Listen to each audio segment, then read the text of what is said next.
জেবু সম্পর্কে তো অনেক দিন ধরেই চলতেছে, বাট আমরা মিউয়ের পরিকল্পনাও কিন্তু আরো বেশ আগে থেকে চলতেছে। সো এগুলি আমাদের কোনো মাথায়ও ছিল না।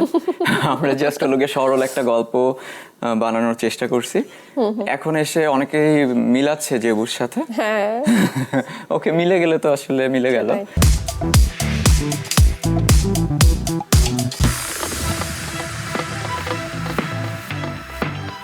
দর্শক সবাইকে আমন্ত্রণ জানাচ্ছি প্যারাশুট অ্যাডভান্স সিক্রেটস রয়্যাল বিনোদন সারাদিনের আজকের পর্বে। সাথে রয়েছে আমি ইন্দ্রাণী, আর আজকে আমার সাথে হট সিটে অতিথি হয়ে এসেছেন একজন গুণী নির্মাতা আতিক জামান। সম্প্রতি মুক্তি পাওয়া চোরকি অরিজিনাল ফিল্ম মিউ নির্মাণ করেছেন এই তরুণ পরিচালক। মিউ সিনেমার প্রসঙ্গ ধরেই আজকে আমরা তার সাথে বলবো কথা, দেব আড্ডা। কেমন আছেন? ভালো আছি, আপনি কেমন আছেন? আমি খুব ভালো আছি। মিউ দেখলাম সম্প্রতি, মানে এটা নিয়ে প্রচুর গল্প করতে চাই, অনেক কিছু জানার আছে। আমি একটু আপনার কাছ থেকে ফিডব্যাক জানতে চাই, কারণ অনেক দর্শক যারা দেখেছেন এখন পর্যন্ত সোশ্যাল মিডিয়াতে বিভিন্ন গ্রুপে আমরা পজিটিভ রিভিউ দেখছি। অনেকে বলছেন যে উৎসব সিনেমার পরে আরো একটা পারিবারিক সিনেমা, একটা ক্লাসিক সিনেমা হচ্ছে মিউ। আপনার কি ভাষ্য? আপনি কতটা সাড়া পাচ্ছেন? এই যে আপনার মতোই সাড়া পাচ্ছি, বেশ সাড়া পাচ্ছি, ভালো লাগছে। হ্যাঁ, উৎসবের সাথেও এটা একটা কানেক্ট করতেছে মানুষজন। এটা হয়তো ওই যে ফ্যামিলি ওরিয়েন্টেড গল্প, যে কারণে। আর এখানে মানে সব ধরনের দর্শক, এবং এখন কিন্তু পেট লাভাররা খুব সচেতন, ওনারাও খুব পছন্দ করছেন। হ্যাঁ, পেট লাভাররা তো করছেই, আবার শুধু যে পেট লাভাররাই করছে এরকম না। আমরা তো আসলে সবাই ফ্যামিলির অংশ। তো সেক্ষেত্রে বাচ্চা থেকে শুরু করে বৃদ্ধ যারা আছেন সবারই বেশ ভালো লাগছে শুনে, আমারও ভালো লাগছে আসলে। সেটাই। চোরকি ফ্লিক্স জাহান নির্মাণ করেছিলেন, এরপরে তো অনেকটা সময় পরে আপনাকে আমরা মিমের ডিরেক্টর হিসাবে পেলাম। আমি একটু জানতে চাই যে এটা তো আমরা জানলাম যে ফিডব্যাক কেমন কি পেলেন আপনি যখন চোরকিতে এটা পিচ করেছিলেন, মিউ আপনি চোরকির জন্য তৈরি করবেন, তাদের কতটা মানে ইতিবাচক কথা আপনি শোনাচ্ছেন? ইতিবাচক আসলে গল্পটা ডেভেলপ করার আগে থেকেই কথা হচ্ছিল চোরকি ক্রিয়েটিভ টিমের সাথে। আচ্ছা। তো ওরা যেটা চাচ্ছিল একটা ফিল গুড গল্প আমরা করতে পারি কিনা। তো ওই অনুযায়ী মানে যেটা আছে যে এখন তো আমরা দেখছি ওইগুলিও পজিটিভ, সব ভালো চলছে, অথবা সবগুলো ঠিকঠাক মতো ওয়ার্ক করছেও না। যেমন হলো খুব ক্রাইম, থ্রিল, ভায়োলেন্স, হ্যাঁ এগুলিও পছন্দ করে, আমি নিজেও করি। কিন্তু তার পাশাপাশি একটা ফিল গুড গল্প যেটা অডিয়েন্স একবারে দেখবে, এত মেন্টাল প্রেশার হবে না, মাথার উপর দিয়ে চলে যাবে না, খুব সহজ সুন্দর করে কোনো একটা গল্প আমরা ডেভেলপ করতে পারি কিনা, সেই জায়গা থেকে আসলে মিউয়ের গল্পটা আমরা আস্তে আস্তে ডেভেলপ করতে থাকি। নিশ্চয়ই, কারণ মিউ যখন দেখেছি আমার মনে হচ্ছে যে পাশের বাড়িরই গল্প কিংবা আমারই গল্প। যেমন আমি খুব ছোট যখন ছিলাম, আমাদের একটা বিড়াল ছিল অরণ্য। ও একটা সময় হারিয়ে যায়, অনেক বয়স হয়, একটা সময় হারিয়ে যায়, এবং আমরা জানতে পারি যে ওর বয়সের সাথে সাথে দৃষ্টিশক্তি কমে গেছিল, মেবি ও একটা অ্যাক্সিডেন্ট করেছে যেটা আমাদেরকে বলা হয়নি। যে মুহূর্তে ওই যে সাদিয়া আয়মান মানে রাহা খবর পায় যে আপা ও তো মরে পড়ে আছে, ও যখন কবর খুঁড়তে থাকে পাগলের মতো, এবং যিনি হেল্পিং হ্যান্ড বলে যে ওকে তো ভাইয়া বেঁচে দিছে, ওর যে লুক শিফট এবং ছলছল, আমার মনে হচ্ছিল আমি ওই সময়টাতে ফিরে গেছি।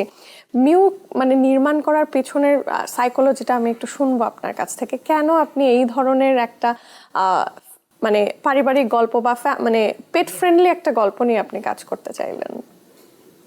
এটা আসলে খুব ইন্টেনশনালি শুরুতেই যে ছিল এমন না যে একদমই এটা নিয়ে করব এইভাবে। আমরা এই যে একটু আগে যেটা বললাম, একটা ফিল ফ্রেশ, ফিল গুড একটা গল্প তৈরি করতে চাই, তখন আসলে আমার কাছে একটা গল্প ছিল, এটা একটু অন্যরকম ছিল, বাট ওই গল্পটার মধ্যেই বিড়াল একটা খুব ইম্পর্টেন্ট একটা রোল ছিল, ক্যারেক্টার ছিল। তো ওইটাকে ধরেই চোরকির ওরাও মনে করলো যে এই পয়েন্টটা খুব ইন্টারেস্টিং হইতে পারে, এটাকে ধরে আগানো যেতে পারে। তো তখন আমরা আসলে ধীরে ধীরে গল্পটা ডেভেলপ করি এবং মিউয়ের পুরো স্ক্রিন প্লে করি। আরেকটা যেটা ব্যাপার হলো গিয়ে কেন এটা করতে মনে হলো, সেটা হলো আমরা আসলে সামাজিকভাবে তো আসলে আমরা মানুষ, প্রাণী, বিড়াল, কুকুর সবাই তো আসলে সমাজের অংশ না? অবশ্যই। এবং হলো গিয়ে ওরা কখনো কখনো যারা লাকি তারা কোনো একটা ফ্যামিলির অংশও হয়। সবাই লাকি না, আমরা অনেক মানে প্রাণী দেখি যারা রাস্তায় খুব অবহেলায় থাকে, তারপরেও যারা হলো গিয়ে মানে পরিবারের অংশ হতে পেরেছে, তো পরিবার এবং প্রাণী এবং এদের যে ইমোশন এইগুলিকে একটু কানেক্ট করার চেষ্টাটা ছিল আর কি এই বুঝতে গল্পে। পেরেছি। প্রাণীকে উপজীব্য করে আমাদের বাংলাদেশের প্রেক্ষাপটে এরকম কন্টেন্ট খুব একটা নির্মাণ হয়েছে বলে আমার আসলে যতদূর মানে আমার ওইরকম মনে পড়ে না। ব্যাপারটা খুব ইউনিক। যদিও আপনি বললেন যে আসলে কেন আপনি এই কাজটা করেছেন, তবু একটু স্পেসিফিক ভাবে জানতে চাই যে কিভাবে আপনার মাথায় এই ভাবনাটা গ্রো করলো যে ওকে ফাইন, আমি একজন বিড়ালকে মূল চরিত্রে রেখেই আমি গল্পটা সাজাবো। এটা মূলত আসলে পরিবারেরই গল্প, একেবারে ফ্যামিলি ড্রামা। তো এখানে বিড়ালটা আসলে একটা টুলস, একটা মানে একটা উপসর্গ অ্যাকচুয়ালি। ওকে ঘিরেই নানান ঘটনাগুলো ঘটতে থাকে। তো পরিবারের যে ব্যাপারগুলো থাকে, একজন আরেকজনের প্রতি দায়বদ্ধতা, রেসপন্সিবিলিটি, তারপরে সাপোর্ট, হ্যাঁ, তারপরে এখানে ফ্যামিলি পলিটিক্স থাকে। তারপরে দেখা যায় যে একটা সময়ের পরে মানুষ অনেকের মধ্যে থাকলেও একটা নিঃসঙ্গতা অনুভব করে।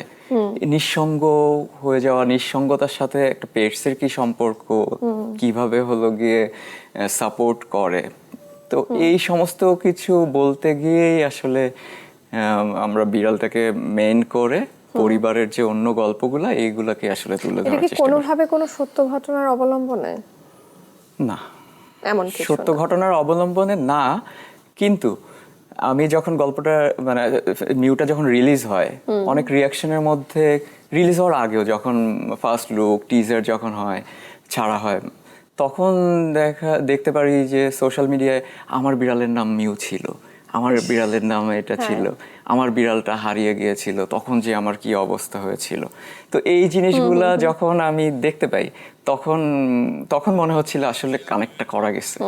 হ্যাঁ, আসলে এটা খুব মানে একদম সত্যি ঘটনা না হলেও সত্যিও। এই যে মিউয়ের প্রসঙ্গে যদি আসি, ওর আসলে সত্যিকারের নাম তো আলু, পার্সিয়ান একটা ক্যাট, এবং ওর সাথে না মানে দ্য ক্যাট জেবু, যে এখন আসলে আমাদের মানে পেট নিয়ে যত আলোচনা হয়, কাইন্ড অফ হট কেক, আমি যদি পলিটিক্যাল জায়গা থেকেও বলি, হ্যাঁ, তো খুবই চমৎকার একটা ক্যারেক্টার হয়েছে। এইটা নিয়ে কি আপনার ভেতরে কোনো কিছু কাজ করেছে আলুকে কাস্ট করার সময়?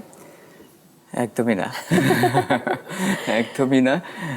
এটা হলো গিয়ে হ্যাঁ, জেবু সম্পর্কে তো অনেক দিন ধরেই চলতেছে, বাট আমরা মিউয়ের পরিকল্পনাও কিন্তু আরো বেশ আগে থেকে চলতেছিল। তখন আমরা জানি না আসলে পলিটিক্যাল সিচুয়েশনটা কোন দিকে যাবে, রাষ্ট্র ক্ষমতায় কারা আসবে, ইলেকশনের অনেক আগের কথা আমি বলতেছি। সো এগুলি আমাদের কোনো মাথায়ও ছিল না। আমরা জাস্ট হলো গিয়ে সরল একটা গল্প বানানোর চেষ্টা করছি। এখন এসে অনেকেই মিলাচ্ছে জেবুর সাথে, ওকে মিলে গেলে তো আসলে মিলে গেল, কিন্তু আমাদের কোনো ইন্টেনশনালি এরকম কোনো। যেহেতু আলুর কাস্টিংটা নিয়ে আমরা জেনেছি, একটু করে একটু জেনে নিতেই চাই, আপনি কেন আলুকেই নিলেন? ও তো সাদিয়া আয়মানের পেট, নিশ্চয়ই এটার একটা অ্যাডভান্টেজ আপনি অনসেট পেয়েছেন, দুজনের মধ্যে সখ্যতা, কিন্তু আলুকেই কেন নিলেন? এই অ্যাডভান্টেজটার নেয়ার জন্য। একদমই।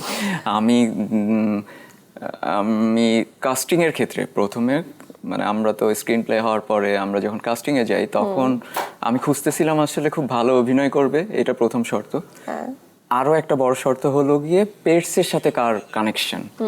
তো এই জায়গা থেকে আমি খুঁজতে খুঁজতে সাদিয়াকে খুব দেখি যে ওর সাথে হলো, আমি এমনি ওর এমন ছবিও দেখছি যে রাস্তার কুকুরের সাথে ওর খুব ভালো সম্পর্ক, আর ওর নিজের পেটস আছে, মানে আলু আছে। আমি তখন জানতাম না ওর বিড়ালের নাম আলু। আলুর যখন বাচ্চা হলো, মনে আছে একটা ভিডিও দিল, আমি নানি হয়েছি। তো হ্যাঁ, এবার আমি বুঝতে পারছি যে কেন দুজনকেই কাজ করা। আলুকে নিয়ে আরেকটু জানতে চাই। আমি শুনেছি যে আলু মানে আসলে অনস্পট অনেক সাপোর্ট করেছে, ভালো অভিনয় করেছে, সেটা তো আমরা দেখেছি, মানে অ্যাটলিস্ট অ্যাকশন রিয়াকশনটা খুব দারুণ হয়েছে। শুনেছি ওর থেকে মানে শুটিং প্রিভিয়াস যে স্কেডিউলটা নেওয়া ছিল, এরপরে এক্সট্রা আরো 2 দিন নিয়েছেন, এক্সট্রা পারিশ্রমিক দিয়েছেন, ও তো আবার ফটোশুটও করেছে। শুনবো সব স্টোরি। হ্যাঁ, আপনি ঠিকই শুনেছেন। ওকে কাস্ট করার আগে আমি খুব চিন্তায় ছিলাম, যখন স্ক্রিন প্লে হয়েছিল যে ও বিড়ালটা এই অ্যাক্ট করবে। অ্যাকশন বলার পরে ও ঘর থেকে বের হয়ে এসে একটা ক্যারেক্টার পেছনে দাঁড়াবে, তো এটা তো আমার কাছে মনে হচ্ছিল আচ্ছা এটা কিভাবে সম্ভব আসলে। ও তো মানে ওই সেন্স অথবা খুব স্বাভাবিক না, কিন্তু ও আমাকে খুব সারপ্রাইজ করছে আসলে। এটা সাদিয়ার বিড়াল কিনা আমি জানি না, রিলস এবং অন্যান্য ভিডিও করে ক্যামেরা ফ্রেন্ডলি হয়ে গেছে। শুটিং এ অন্য বিড়াল হলে হয়তো ভয় পেত অনেক মানুষজন দেখে, সেটাও পায়নি একদমই। তো প্রপার অ্যাকশনটাই করছে এবং আমাদের অনেক সময় ভুল হচ্ছিল, আমরা রিটেক নিচ্ছিলাম, তখনও আবার এক্স্যাক্ট জায়গায় এসে দাঁড়াচ্ছিল। তো এসব ক্ষেত্রে ও বেশ সাপোর্টিভ ছিল। হ্যাঁ, তো ও করতে করতে যখন মানে যখন আমরা বুঝতে পারছিলাম না ওকে দিয়ে অ্যাকচুয়ালি কি করানো সম্ভব আর সম্ভব না, যখন আমরা প্রথম দিন শুট করলাম তারপর দেখলাম না ও তো ফ্রেন্ডলি। হ্যাঁ, তারপরে আমরা কিছু খানিকটা আসলে ইম্প্রোভাইজও করি। হ্যাঁ, আলুর কিছু শর্টস, কিছু সিকোয়েন্স আরো আমরা খানিকটা অন স্পট ডেভেলপও করি, যেটা সাদিয়ার সাথে আমরা, আপনি দেখেছেন, অডিয়েন্স দেখতে পাবে আসলে। তো এই কারণে ওর আরো এক্সট্রা 2 দিন শিডিউল নিতে হলো। আচ্ছা, এবার আসতে চাই রাহা। এবং ও খুব ভালো করেছে। হ্যাঁ, এটা নিয়ে নো ডাউট। ইভেন গুণী অভিনেতা আফজাল হোসেনের সাথেও যে শটগুলো ছিল সেখানেও খুবই ভীষণ হৃদয়গ্রাহী লেগেছে। এবার আসতে চাই রাহার কাস্টিং প্রসঙ্গে। রাহা চরিত্রে অভিনয় করেছে সাদিয়া আয়মান, আমাদের এই প্রজন্মের অত্যন্ত গুণী একজন অভিনেত্রী, এটা বলতেই হয়। এবং যেহেতু আপনার কাজের প্রথম শর্ত ছিল ভালো অভিনয় জানতে হবে, শুনতে চাই যে রাহা চরিত্রে ওনাকেই কেন কাস্ট করা?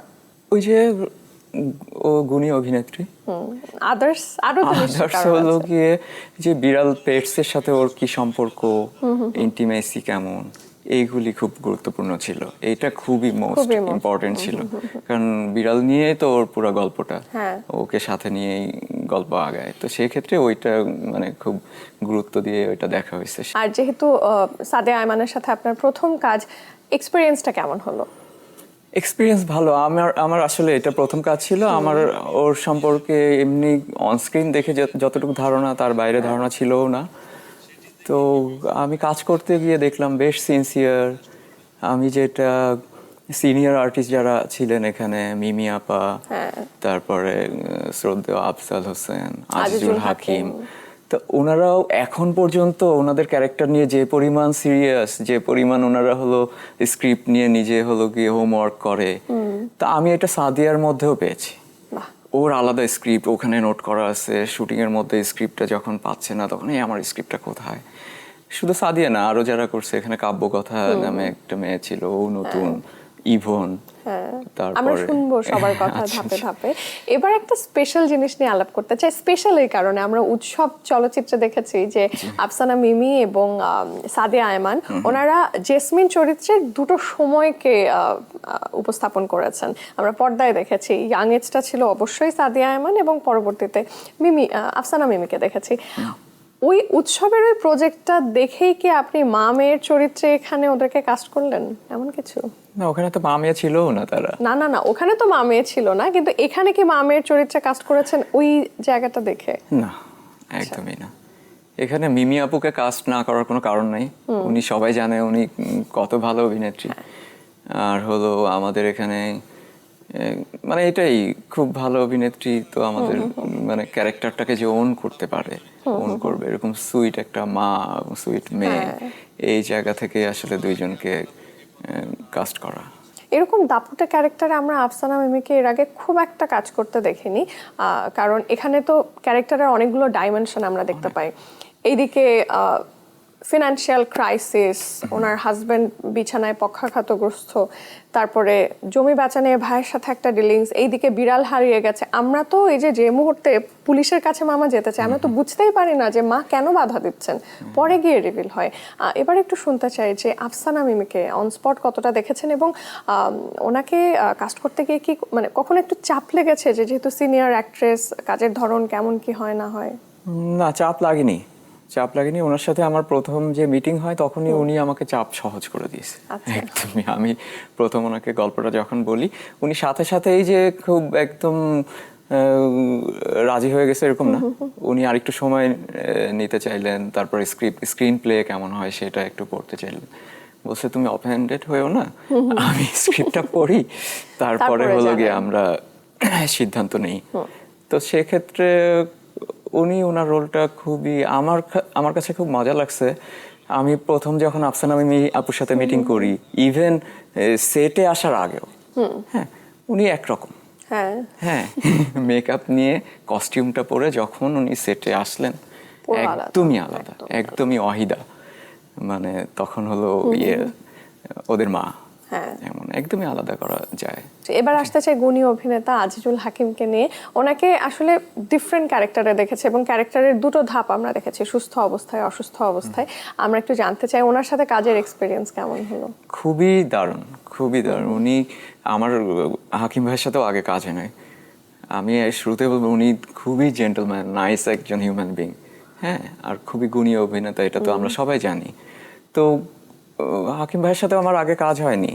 তো এই ক্যারেক্টারটা যখন আমরা স্ক্রিন প্লে হলো, তারপর যখন কাস্ট করার কথা মাথায় আসলো, তখন বেশিরভাগ সময় মনে হচ্ছিল আচ্ছা এই ক্যারেক্টারটা তো শুয়ে থাকবে, হ্যাঁ, আর বাড়ি বাড়ি করবে শুধু।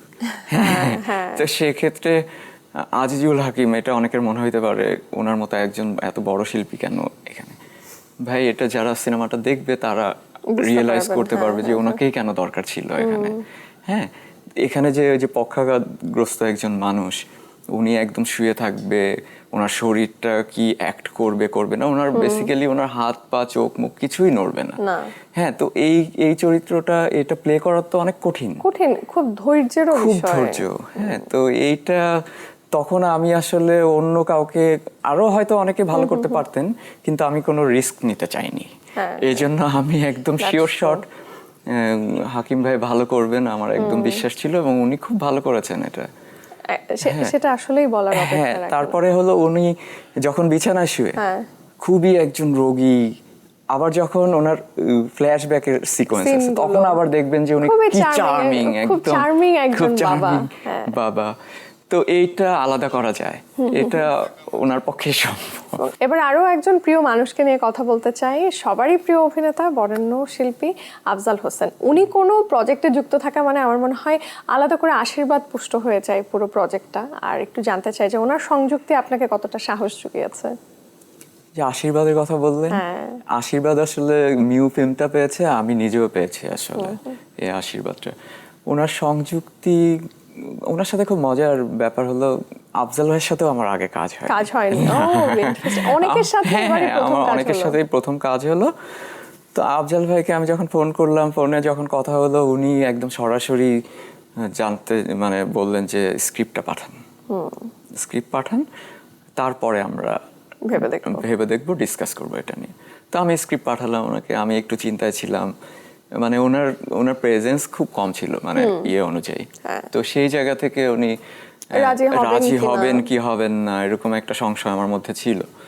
তারপরে আমি কিছুদিন পরে ওনাকে আবার টেক্সট করি যে আপনি কি গল্পটা পড়েছেন? উনি বললো পড়েছে, খুবই চমৎকার। উনি এটা আমাকে জানান, তখন আমার কাছে আচ্ছা ঠিক আছে। তো এটা আমার কাছে একটু আগে যেটা বললাম যে ওনার প্রেজেন্স খুব কম ছিল, কিন্তু উনি যেহেতু গুণী অভিনেতা এবং উনি জানেন আসলে ওনার এখানে ওনার অংশগ্রহণটা এই ফিল্মে কতখানি এটা ইম্প্যাক্ট ফেলবে, তো উনি যেহেতু জানেন, উনি জেনে বুঝে করেছেন এবং আমাদেরকে মানে আশীর্বাদই দিয়েছেন আসলে উনি।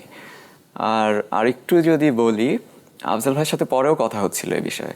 উনি আমার কাছে খুব মজা লাগছে, উনি এত গুণী, মানে খুবই মানে আন্তরিক, এবং বলতেছে আচ্ছা আমি কি ভালো করছি, একটু জিজ্ঞেস করতেছে। অভিনেতাদের এই ক্ষুধা কিন্তু। হ্যাঁ, আমি কেমন করছি বলো তো।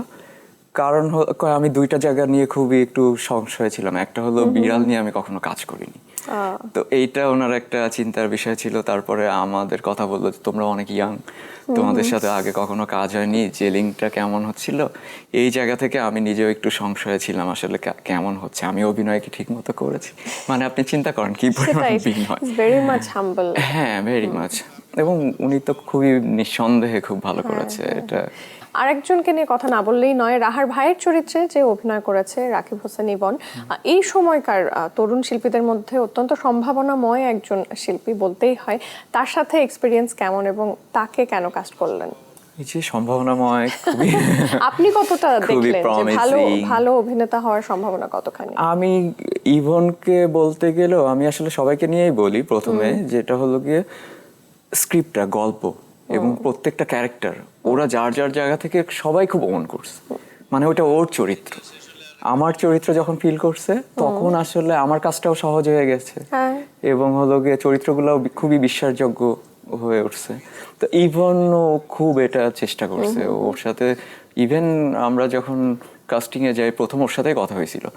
আমি বললাম যে এরকম, ও তো খুবই তড়িৎ, বললো যে ভাই আপনার সাথে আমি বসবো চলেন, এবং খুব মানে ইমিডিয়েটও আমার সাথে বসলো, বসে পুরো গল্পটা জানলো, তারপরে ও একটা সময় নিল, এটা নিয়ে ভাবলো কি করা যায়। আবার ওর মধ্যেও খুঁত আছে, আচ্ছা এটা কেমন হবে। ও হলো স্ক্রিনের কোনো ডায়লগও আবার বলতেছে ভাই এটা কি ঠিক আছে, এটা কিভাবে করব। তো এই জিনিসগুলা মানে চেষ্টাটা খুবই আছে, মানে ওকে অ্যাপ্রিসিয়েট করা যায় আর কি, অ্যাপ্রিসিয়েট করার মতো। ও খুব চেষ্টা করছে, ভালোও করছে, আশা করি ভালো করবে সামনে আরো। এবার টেকনিক্যাল সাইডগুলো নিয়ে কথা না বললেই নয়, কারণ পুরো মিউ প্রজেক্টের মেকিং নিয়ে খুব মানে প্রশংসা আমরা পাচ্ছি, এবং কাস্টিং নিয়ে তো কথা হচ্ছে। দেখতে গিয়ে মানে মিউ সিনেমাটা দেখতে গিয়ে যেটা খুব ভালো লেগেছে, ফ্রেমিং, সিনেমাটোগ্রাফি, কালার গ্রেড, আবহ সঙ্গীত এবং সাউন্ডের কাজটা তো রিপননাথ করেছেন, যিনি কিনা হাওয়া সিনেমারও ব্যাকগ্রাউন্ড স্কোরটা করেছেন। একটু শুনতে চাই যে সবাইকে নিয়ে একসাথে কি করে কাজ করলেন, পোস্টের কাজ কোথায় কোথায় হয়েছে? পোস্টে আসার আগে আগে শুটিং এ আসি। হ্যাঁ হ্যাঁ নিশ্চয়ই। শুটিং এ আপনি বললেন এটা ফ্রেমিং, সিনেমাটোগ্রাফি খুব ভালো হয়েছে। আমার তার নাম নিতেই হবে, সিনেমাটোগ্রাফার ইশতিয়াক হোসেন পাবলো। উনি খুবই দুর্দান্ত সিনেমাটোগ্রাফার, উনি গল্পের সিনেমাটোগ্রাফার, উনি গল্প খুব ভালো বোঝেন। আমার সাথেও ওনার খুব ভালো সিঙ্ক, ওনার সাথে আমার অনেক কাজ হয়েছে, একসাথে আমরা অনেক কাজ করেছি। এখন সেই জায়গা থেকে গল্প করতে গেলে আমার প্রথমে পাবলো ভাইয়ের কথাই মনে হয় আমরা করি। এটা গেল শুটিংয়ে। তো শুটিং, তারপরে পোস্টে মিউজিক করেছে জাহিদ নীরব। আচ্ছা, মানে ব্যাকগ্রাউন্ড স্কোর জাহিদ নীরব।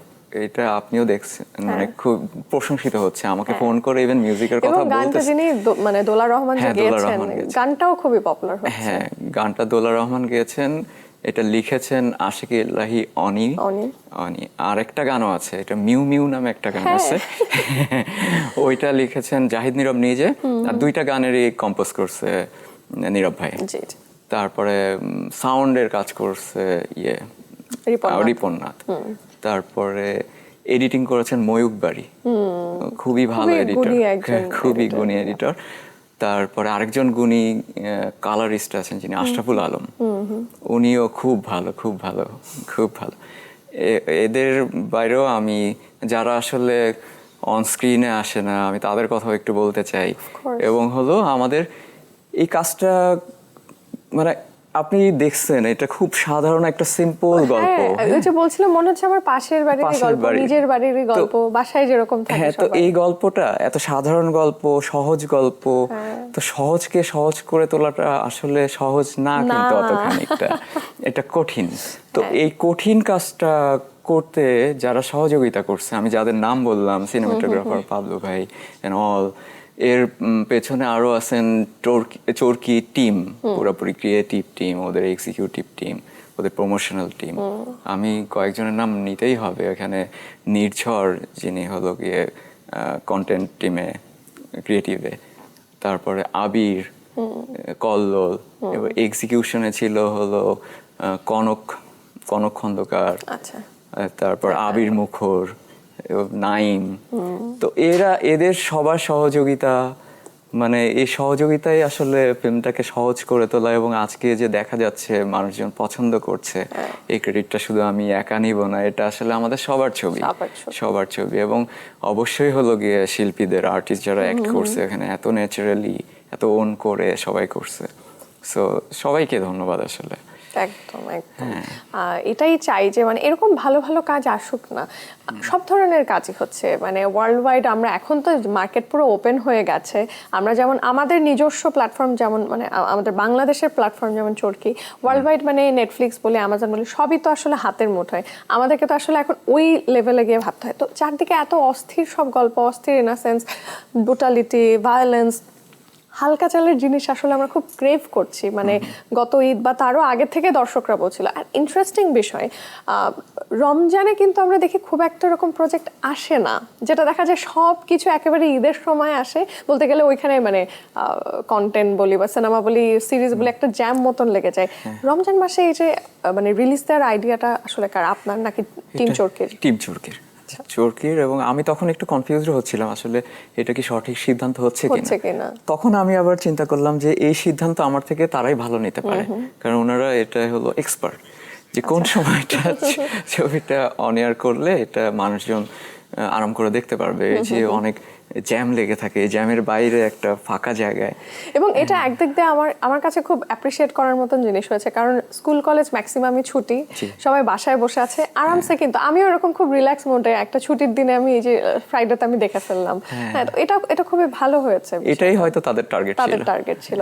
এবার একটু শুটিং স্পটে আবার ফিরতে চাই, অনেক মেমোরিজ তো ক্রিয়েট হয় কাজ করতে গিয়ে। এরকম কোনো কিছু রয়েছে যেটা আমাদের সাথে আজকে শেয়ার করতে চান? হ্যাঁ, অনেক মেমোরিজ তো, যে কোনো একটা দুটো। আমার তো সব থেকে ভালো লাগতে হলো গিয়ে মানে এটা ডিরেক্টর চেয়ারে বসে মনিটরের পেছনে বসে আমি দেখতাম হলো এক পাশে হলো এত সিনিয়র অভিনেতা অভিনেত্রী, আরেক পাশে হলো একটু তুলনামূলক কম নতুন প্রজন্ম, এই দুইটা প্রজন্মের মানে ওরা এক একজন চ্যালেঞ্জ নিয়ে নিছে, বিট করতে হবে। তো এইটা আমার দেখতে ভালো লাগতেছিল যে ওরা কিভাবে জিনিসগুলো ডিল করতেছে, এবং সবাই সিরিয়াস ছিল, সবাই খুব ওন করছে যে কারণে, এবং একে অপরকে খুব সহযোগিতাও করতেছিল।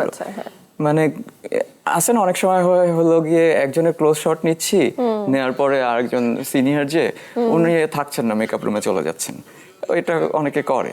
তো এটা ঠিক না, এবং আমাদের এখানে এটা হয়নি। এটা আমাদের যেসব আর্টিস্ট ছিলেন ওনারা একদম প্রপার কাউন্টার দেওয়ার জন্য ওয়েট করতেছে যে ওনার জুনিয়রকেও হলো গিয়ে এই সাপোর্টটা দেওয়া দরকার। আলটিমেটলি এতে আসলে মানে সুবিধাটা কি হয় হলো গিয়ে ফিল্মটা ভালো হয়, সবার অ্যাক্টিং এক্সপ্রেশনটা ভালো হয়। এবং এটা আমি সিনিয়র অ্যাক্টরদের মধ্যে দেখেছি, আমরা যখন কাজ করতে চাই ওনারা ধরিয়ে দেন, ধরিয়ে দেন সুন্দর মতো। তো এই কাজটা হয়েছে আমার সেটে, তো এইটা আমি বিশেষভাবে মানে আমি এনজয় করছি। আর বিড়াল নিয়ে কাজ এগুলি তো আছে, ছোট ছোট ব্যাপার স্যাপার, কিউট একটা ব্যাপার। মিউ নিয়ে এত কথা হচ্ছে, আমি তো দেখে ফেলেছি, কিন্তু অনেক দর্শক আছেন যারা এখন অবধি দেখেননি, তাদের জন্য কি বলতে চান? মানে যারা এখন অবধি মিউ দেখেননি, কেন তারা সময় বের করে চরকি সাবস্ক্রাইব করে মিউটা দেখবে? একটা শান্ত শিষ্ট একটা হলো গিয়ে বিশিষ্ট প্রাণীর গল্প, হ্যাঁ, পরিবারের গল্প। আমরা যেহেতু সবাই পরিবারের অংশ, তো পরিবারকে আমরা তো কখনোই হলো গিয়ে পরিবার থেকে বের হয়ে যেতে পারি না, চাইও না। ইভেন মিউ গল্পেও অনেক স্ট্রাগল আছে, ঘুরে ফিরে আবার পরিবারে এসেই হলো মানে ইয়েটা হয়, থিতুটা হয়। তো এটাই দর্শক এটা দেখলে হলো গিয়ে সবাই কানেক্ট করতে পারবে কোনো না কোনো ভাবে, যে মানে শুধু যে পেট লাভার হতে হবে এমন না, তাকে কোনো না কোনো ভাবে ভাইয়ের চরিত্রে দেখতে পারবে, অথবা মায়ের চরিত্রে দেখতে পারবে, বাবার চরিত্রে, মেয়ের চরিত্রে, অথবা ওই যে হলো গিয়ে সহযোগিতা, হেল্পিং হ্যান্ড, এই সব চরিত্রে আবার হলো গিয়ে খুব একটা লোনলি মানুষ। কিন্তু খুব দারুণ অ্যাক্টিং করেছে। এটাও একটা এক্সপেরিমেন্টও ছিল আসলে। ওর সাথে এটা কথাই ছিল, চলো আমরা একটা এক্সপেরিমেন্ট করি। ওকে পেলেন কোথায়, কিভাবে? ও একটা মানে ও আসছিল অন্য ক্যারেক্টার অডিশন দিতে। আচ্ছা। হ্যাঁ, ও ইংলিশ মিডিয়াম স্কুলে পড়ে, ওর এক্সেন্টও হলো গিয়ে ওই রকম, একদম বোঝা যায়নি। এটাই আমরা এক্সপেরিমেন্ট করলাম। তো ও সহযোগিতা করছে এখানে। ও দেখা গেছে যে স্ক্রিপ্টটা পাঠিয়ে দিছি, ওর সিনগুলো ও আলাদা আলাদা প্র্যাকটিস করে আমাকে ভিডিও পাঠাচ্ছিল, এক্সেন্টগুলো ঠিক হচ্ছে কিনা আমি কারেকশন করে দিচ্ছিলাম। আমি বলছি তুমি বাসায় আর কোনো শুদ্ধ ভাষায় কথা বলবা না, তোমার মায়ের সাথে সবার সাথে তুমি এইভাবেই কথা বলবা, শিউলির মতো করে। তো এটা করছে, চেষ্টা করছে, এবং খুব ভালো করছে। একদম একদম। এবার একটু অন্য প্রসঙ্গে জানতে চাই, নির্মাণের সাথে যুক্ত আছেন বহু বছর ধরে, ছোট পর্দার জন্য কাজ করেছেন, ওটিটিতে কাজ করেছেন, বিজ্ঞাপন চিত্র আপনি নির্মাণ করেছেন, কিন্তু প্রত্যেক নির্মাতারই তো স্বপ্ন থাকে একটা সময় বিগ স্ক্রিনের জন্য প্রজেক্ট বানানো। সিনেমা নির্মাণ নিয়ে আপনার পরিকল্পনা কি? আমার সিনেমা যদি থিয়েটার ফিল্মের কথা বলেন, সেটার এক ধরনের প্রস্তুতি চলতেছে। প্রস্তুতি বলতে এই যেগুলি করতেছে এগুলো এক ধরনের প্রস্তুতি। আর আমি আসলে চলচ্চিত্র বলতে তো চলমান চিত্র, তো এই চলমান চিত্র তো শুরু থেকে করতে করতে আসতেছি। তো সিনেমা হলের জন্য বিশেষ কি করব, অথবা কি করা যায়, অথবা না এমনি সাধারণ কিছুই করব, এগুলি নিয়ে একটু চিন্তা করতেছি। খুব শীঘ্রই করব, সিনেমা হলের জন্য কাজ শুরু করব। আপনি একটা সময় মাছরাঙার জন্য একটা প্রজেক্ট তৈরি করেছিলেন আজ থেকে প্রায় 13 বছর আগে, ইউনিভার্সিটি, খুবই পপুলার কাজ ওই সময়। আমি তখন একেবারে টিনেজার একটা মানুষ, আমি এরকম টিভিতে দেখতাম, খুব নিয়ম করে দেখতাম ইউনিভার্সিটি, খুবই মজার। সেই মেমোরি একটু শুনবো আপনার কাছ থেকে, মানে নস্টালজিক লাগে কি ওটার কথা? খুবই লাগে। প্রথমেই মাছরাঙা টেলিভিশনকে ধন্যবাদ। আমি আজকে আসতেছিলাম, আসার সময় ভাবতেছিলাম এখানে আমি অনেকবার আসছি মিটিং করতে, নানানভাবে নানান কারণে আসছি, আসার সময় মনে হচ্ছিল। তো থ্যাঙ্কস আমাকে আবার কল করার জন্য। তারপরে মাছরাঙা টিভিতে যে ইউনিভার্সিটি করলাম, এটা আসলে আমার প্রথম ধারাবাহিক নাটক ছিল, ইভেন আমার প্রথম কাজই ছিল। তো সেখানে এত বড় একটা কাজ, সিরিয়াল, সেটা হলো গিয়ে মাছরাঙা টিভি আমার উপর বিশ্বাস করে দিল। এর সাথে অনেকের মানে আরো অনেকেই জড়িত ছিলেন। আমি এখানে স্মরণ করতে চাই আমি যার কাছ থেকে আসলে কাজ শিখেছি, যার সাথে আমি কাজ করতে করতে আমার কাজ জানা বোঝা, রেদওয়ান রনি ভাইয়া, উনি সহযোগিতা করেছেন। এখানে প্রিয়ন্তী প্রডিউসার ছিলেন, তারপর মাছরাঙা। তো সবাই মিলেই আমরা আসলে ইউনিভার্সিটিটা করা, ওইটা 52 পর্বের ছিল এবং দর্শক খুবই ভালোভাবে গ্রহণ করেছিল। আমি ইভেন 13 বছরের কথা বলতেন, এখনো মাঝে মাঝে এটা রেসপন্স পাই। ছোট ছোট রিলস দেখি, এসে চলে আসে। তো এইগুলি দেখলে ভালো লাগে, ওই সময়ের কথা মনে হয়। স্বাভাবিক। এবার আসতে চাই আমাদের বর্তমান সময়ের কাজগুলোর প্রসঙ্গে। পবিত্র ঈদ উল ফিতর খুবই কাছে ঘনিয়ে এসেছে, আর এখন তো দেখা যাচ্ছে যে মানে ঈদ উৎসব মানেই ভরপুর সিনেমা রিলিজ। এবারও আমরা আওয়াজ যেটা শুনছি 4 থেকে 6টা সিনেমা এরকম মুক্তি পাবে। শেষমেশ জানতে পারবো কোনটা, কোন কোন সিনেমা নিয়ে আপনি এক্সাইটেড, হলে গিয়ে দেখতে চান? আমি তো সবগুলা সিনেমা নিয়ে এক্সাইটেড। তবু থাকে না যে কিছু যে ওকে ফাইন, এটা আমি দেখবো ফ্যামিলির সবাইকে নিয়ে বা ফ্রেন্ডদেরকে নিয়ে? আমি আসলে অনেক মানে 6-7টা না, আরো বেশি মনে হয়। হ্যাঁ, আরো বেশি। আমি দেখছি 8টা-9টা সিনেমা রিলিজ হচ্ছে। এর মধ্যে বেশ কিছু, এই যে দম, রেদওয়ান রনি ভাইয়ার, তারপরে প্রেসার কুকার, বনলতা এক্সপ্রেস, তারপরে রাক্ষস, প্রিন্স রয়েছে। তো এইগুলি মানে ট্রেইলার টিজার দেখছি, সবগুলি ভালো লাগতেছে, সবগুলি খুব সিরিয়াসলি করা। হ্যাঁ, শর্টগুলো খুব সিনেমেটিক, দেখতে ভালো লাগতেছে। মনে হচ্ছে সিনেমা হলে গিয়ে দেখি। এখন কোনটা কোনটা দেখতে পারবো, দেখা হবে, এখনই আসলে কথা দেওয়া যাচ্ছে না। বুঝতে পেরেছি। সুন্দর একটা আড্ডা দিচ্ছিলাম, কিন্তু এই যে ঘড়ির কাঁটা জানান দিচ্ছে যে বিদায় নিতে হবে। আজকের মতন তো আমাকে শেষ করতে হচ্ছে আজকের এই আয়োজন। তবে আপনাকে অনেক কিছু বলার ছিল, অনেক গল্প আমরা করতে পেরেছি। মিউয়ের জন্য অনেক সাধুবাদ জানাই। ফার্দার আরো ভালো ভালো কাজ আপনার কাছ থেকে আসুক এই প্রত্যাশা করি। বিনোদন সারাদিনকে আজকে সময় দেওয়ার জন্য অনেক অনেক ধন্যবাদ ও কৃতজ্ঞতা। আপনাকেও ধন্যবাদ। বিনোদন সারাদিনের পেছনে যারা আছেন তাদেরকেও সবাইকে ধন্যবাদ।